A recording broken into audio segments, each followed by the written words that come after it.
Hola chicos, en este video vamos a analizar cómo fue el despliegue, cómo fue el desarrollo, cuáles fueron las acciones que realizó el gobierno nacional socialista en Alemania en la década del 30 y cómo este accionar del régimen nazi llevó a la Segunda Guerra Mundial. Para eso hay que repasar brevemente algunas de las características que ya habíamos analizado cuando analizamos el fascismo italiano. ¿Se acuerdan que hablábamos que lo mismo entra para el nazismo? Era un movimiento ultranacionalista, de derecha revolucionaria, plenamente anticomunista. Era un contexto que impulsaba, promovía la violencia. Era un movimiento que era 100% autoritario y plenamente totalitario. Ahora, además de eso, cuando hablamos del nazismo tenemos que agregar otras características que son propias de los aspectos culturales que había en la Alemania de 1920, o mejor dicho, en la República de Weimar. Estas características que habría que agregar para entender cuáles fueron estas consecuencias, cómo se generó la Segunda Guerra Mundial y el trágico desenlace que llevaron para toda la humanidad.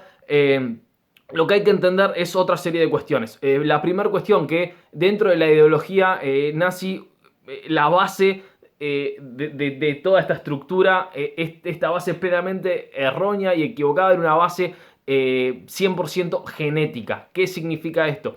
Lo que se planteaba, lo que proponían los nazis era que los genes de una persona determinan absolutamente todo. Todo lo que una persona dice, piensa, hace, le gusta, quiere, no quiere, es todo por una base genética, está todo en los genes. La cuestión es la siguiente, para explicar mejor esto y que se entienda plenamente. Algunas cuestiones está demostrado científicamente que sí tienen que ver con la base genética. Por ejemplo, hay muchas personas que tienen enfermedades hereditarias. ¿Qué significa? Porque tu papá o tu mamá tuvo tal enfermedad, el hijo también puede tener esa enfermedad. Eso es una cuestión genética. Hay otras cuestiones, por ejemplo, no sé, el color de pelo, el color de los ojos, el color de piel, que son por una cuestión genética. Puede ser que vos tengas X color de ojos porque tu papá o tu mamá tiene esos color de ojos.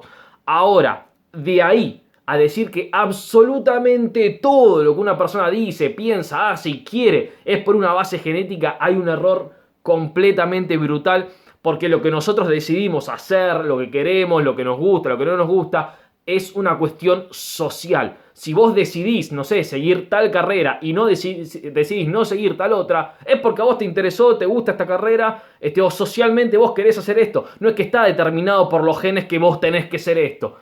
Si tú, qué sé yo, no sé, si tu padre tiene tal profesión o tu mamá tiene tal profesión, vos no estás obligado a seguir esa profesión. Existen todo ese conjunto de cosas que son la mayoría de las cosas por las cuales los seres humanos accionamos, no tienen nada que ver con la base genética, sino que tienen que ver con una decisión social o cultural, una cuestión de educación que nosotros adquirimos en la práctica y en la relación con otros seres humanos. Por eso es tan necesario estudiar historia y todas las otras ciencias sociales. Entonces, volviendo a este tema. Esta base genética los nazis la llevaban absolutamente al extremo, hasta decir que existían en la humanidad distintas razas de seres humanos, en donde había una raza, es tremendo utilizar el lenguaje que utilizaban estas personas, decían que había una raza que era de subhombres, que eran inferiores y que estaban destinados a extinguirse en beneficio de la raza superior, o como ellos llamaban, la raza aria. Recuerden, desde un pensamiento autoritario y totalitario, si vos le preguntás a una persona de X país, che, ¿cuál es el mejor país? O che, ¿cuál es la mejor raza? Una persona autoritaria y totalitaria te va a decir, obviamente, la mía. Para que vean que esto es algo que no solamente encaja para los nazis de la época, sino también un poquitito más lejos del mundo, y que tiene bastante que ver con los alemanes de esta época, que eran los japoneses. Los japoneses también tenían una percepción de distintos tipos de razas, sobre todo de la raza oriental, en donde el pensamiento japonés de esa época planteaba que los japoneses eran la raza oriental dominante y que por eso estaban predestinados, guiados por Hirohito, por el emperador, por el hijo del cielo, a conquistar todo el Pacífico y todo Asia.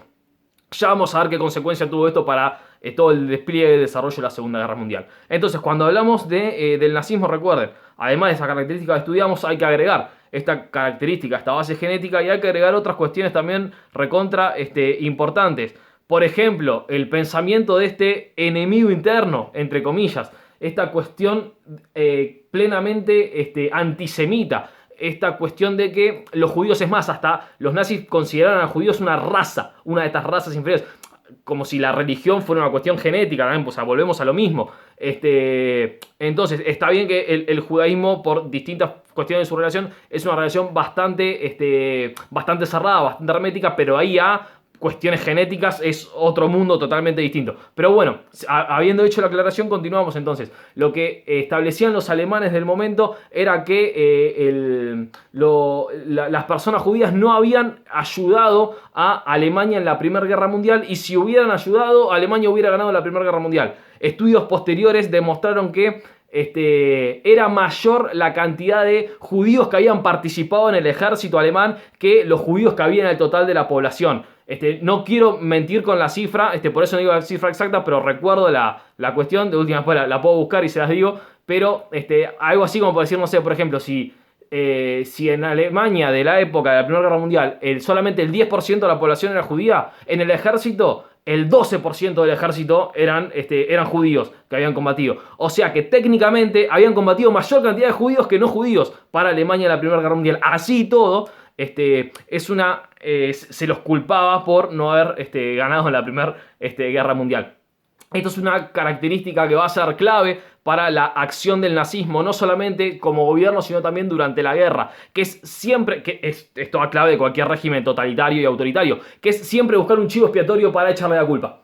Recuerden que estos movimientos totalitarios y autoritarios siempre tienen este líder. En el caso de Alemania era el Führer. Estaba este líder que obviamente no se equivoca. El líder no se equivoca para nada, nunca se puede equivocar. Si algo no sale como el líder dijo, no es culpa del líder, sino que hay que buscar un chivo expiatorio. Alguien tiene la culpa. Muchas veces ese chivo expiatorio puede ser interno, propio dentro del país, o puede ser externo. Entonces, los judíos fueron uno de estos chivos expiatorios que encontraron los nazis para echar la culpa por cualquier cosa que pasaba mal. No solamente el chivo expiatorio eran los judíos, sino que también podían ser los comunistas, sino que también era la república. El chivo expiatorio era la democracia. Lo que no funcionaba era la república, lo que no funcionaba era la democracia, lo que no funcionaba era que hay judíos, lo que no funcionaba era que hay comunistas, lo que no funcionaba era... Siempre había alguien para echarle la culpa. Y ni que hablar si eras judío, democrático, republicano. O sea, si combinabas todas las cosas, no, chau, fuiste, cero chances. Otra cuestión fundamental para entender las acciones del régimen. Fíjese, todavía no hablamos de ninguna acción, sino que son todos los conceptos teóricos en los cuales se basaba el nazismo para ejecutar las acciones que después van a realizar. Otra cuestión importante es, cuando hablamos de nacionalismo, los alemanes de esta época, sobre todo el nazismo, no hablaba de la nación alemana, sino de la nación germana. Recuerden, la base genética planteaban. Esto parte de una teoría del nacionalismo genético, en donde planteaban que si una persona que no es de descendencia alemana, en este caso, quería ir a Alemania, por más que tuviera todas las ganas, todas las buenas intenciones, esa persona no era alemana. Porque vos, para ser germano, tenés que ser de raza germana, decían los nazis. Totalmente diferente, por ejemplo, a lo que nosotros tenemos en la República Argentina. Hoy, si una persona, ya sea, no importa el color de piel, religión, color, o sea, orientación sexual, lo que sea, no importa absolutamente nada. No importa si nació en Timor Oriental, si nació en Canadá, en Suiza, no importa en dónde nació, si quiere venir a Argentina, viene a Argentina, si saca la ciudadanía argentina, pasa a ser argentino, puede votar, puede presentarse como candidato, puede proponer leyes, pasa a ser argentino, no importa dónde nació, no importa su forma de pensar, su forma de hablar, su color, no importa absolutamente nada. La ciudadanía, el tipo de ciudadanía, el tipo de nacionalidad, tiene que ver con las acciones que vos realizás dentro de un país, con querer pertenecer a ese país, con querer pertenecer a esa nación. Cualquier persona que quiera pertenecer a la nación argentina, bienvenidos, así, con los brazos recontra mega abiertos, los esperamos. El tipo de nacionalismo germano, el tipo de nacionalismo que planteaban los nazis, decían, por más que vos quieras pertenecer, si no sos de la raza germana, no podés ser germano. Ese era otro tipo de nacionalismo. Es más, ¿y por qué es importante entender esto? Porque el tipo de nacionalismo y el tipo de expansión que van a buscar los nazis es por medio de un pangermanismo. ¿Qué es lo que planteaba el pangermanismo? Bueno, que la raza germana, decían, no son solamente las personas que habitan en el territorio alemán, sino en todos los otros países alrededor, toda la región de alrededor, hay gente de descendencia germana. Entonces, entre todos esos tenemos que hacer un super mega país gigante, enorme, solamente compuesto por los germanos. De hecho, el mismo Hitler no era alemán, era austríaco. Él, si vos le preguntabas, él te iba a decir que, no, yo no soy austríaco, yo soy germano. Te iba a decir, porque no pensaba en tiempo, no pensaba por países divididos geográficamente, sino que pensaba por regiones raciales. Entonces, es importante tener esto en mente para entender qué fue lo que sucedió después. Y por último, la última cuestión a tener en cuenta era que, por esta forma de pensar, el nazismo también vivía obligatoriamente de cada vez expandirse más. Vivía de constantemente no solamente producir riquezas o producir cosas, sino arrebatar cosas de los demás también. Con esto es no solamente relacionado con la riqueza, sino también con los territorios. Si Germania está quedando chica para los germanos, hay que expandir Germania. Iba a ser el pensamiento. No importa a qué territorio le saco país, no importa la cantidad de personas que vivan ahí, o la cantidad de subhombres, como te dirían los alemanes que vivían ahí en esos territorios, cada vez hay que buscar expandirse más. Entonces, habiendo explicado todo esto, recuerden también la cuestión contextual, cómo era el contexto de la República de Weimar a lo largo de todo la década del 20, que lo estuvimos analizando en clase, con las crisis políticas, económicas, sociales, una economía completamente destruida que se basaba 100% en los préstamos que le daba a Estados Unidos, que más o menos hacía que se mantenga a flote.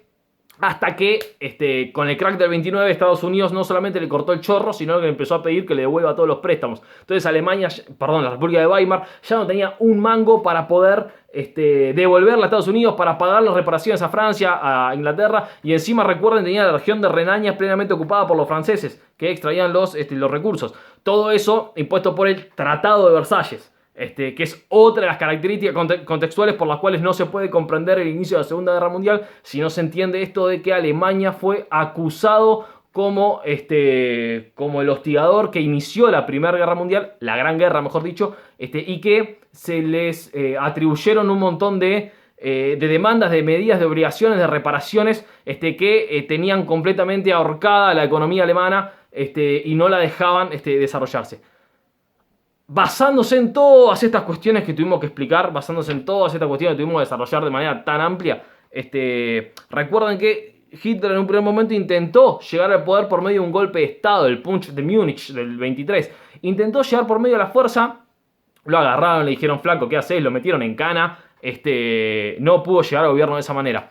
Entonces, de esa manera, después buscó llegar al gobierno no por medio de la violencia, no por medio de la fuerza, sino de manera legal, por medio de las elecciones. Es decir, no llegar al poder como hizo Mussolini, por ejemplo en Italia con la marcha sobre Roma, sino por medio de las elecciones. A lo largo de toda la década del 20 al partido nazi no lo votaba nadie, ni los padres votaban a las personas que participaban ahí. Sacaban un porcentaje muy poquito, muy chiquitito de votos. A partir de la crisis del 29 y a partir de 1930, cuando la economía se derrumbó al 200%, el nazismo proponía una medida plenamente extrema. Proponía el fin de la República de Weimar, proponía eliminar la democracia, proponía eliminar la diferencia de partidos políticos, proponía dejar de pagar las reparaciones, dejar de pagar la deuda, proponía extraer, sacarle la riqueza, sacarle el dinero a todos estos chivos expiatorios para poder repartirlos entre todo el pueblo. Proponía una medida completamente radical, diferente, y todo esto, recuerden, utilizando la violencia como vanguardia, la violencia como promotora. Entonces fue un mensaje que a los alemanes, después de 10 años de haber estado sufriendo, algunos alemanes les empezó a decir, che, loco, esto puede ser que pueda llegar a funcionar. Y a partir de ahí, en las elecciones, cada vez le fue yendo un poquito mejor, pero igualmente no pudo llegar al gobierno solamente por las elecciones, sino que también tuvo que utilizar la violencia. Para que quede un poco más claro, vamos a explicarlo mejor en otro video.